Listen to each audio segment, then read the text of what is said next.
As the world gets smaller and the economy becomes more global, people are choosing to live and work in other cultures. This inevitably leads to some forms of culture shock. When I was accepted to teach with teachoverseas.org, I was put through a rigorous 5-week training. They covered several aspects of teaching English as a second language, getting along with a teammate, and living in a different culture. Some of my favorite sessions were the ones that dealt with culture shock. We laughed a lot at the different ways that we were told the nationals in our countries would behave and the things we would experience.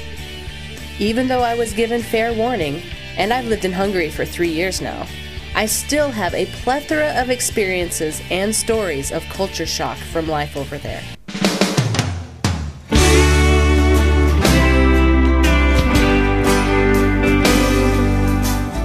Jó napot! Jó napot! Kérek egy hírlapot. Hírlapot? Elfogyott. Elfogyott. Jó napot! Jó napot! Language is the first and most obvious thing that could cause culture shock. But I've learned some Hungarian. Jó napot kívánok! And can usually find someone to translate important things. But it's the subtle things, the little things that build up and often lead to extreme culture shock. I'm a little surprised whenever a Hungarian student or colleague inquires about the cost of something I own. For example, my laptop, or my iPod, or even a new watch. Was it expensive? How much was it? You see, where I come from, that's just plain rude. What business is it of theirs? When I go into a restaurant and ask for water, not only do they charge for it, but there's bubbles in it. Oh, and forget about getting any drink with ice. Where I come from, they bring you ice water as soon as you sit down. And sometimes beer in Hungary is cheaper than the water. What's up with that? Oh, and I can't believe it when my Hungarian colleagues almost brag about how the students cheat on exams. They laugh and comment among themselves about how clever the students are with cheating. And there doesn't seem to be much punishment when they do get caught cheating.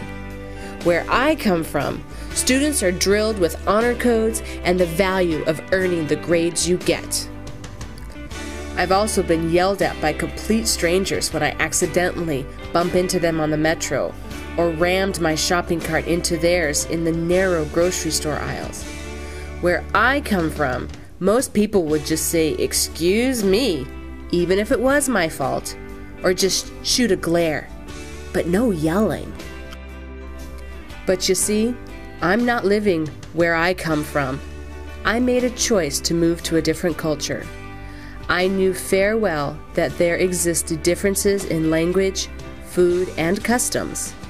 I can complain and complain until day's end, but it won't change my situation.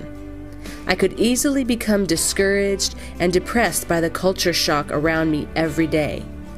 I have to remind myself that I am a guest in their country and that they would feel as much culture shock or more in my country. When I think about that, I find myself appreciating the differences rather than resenting them.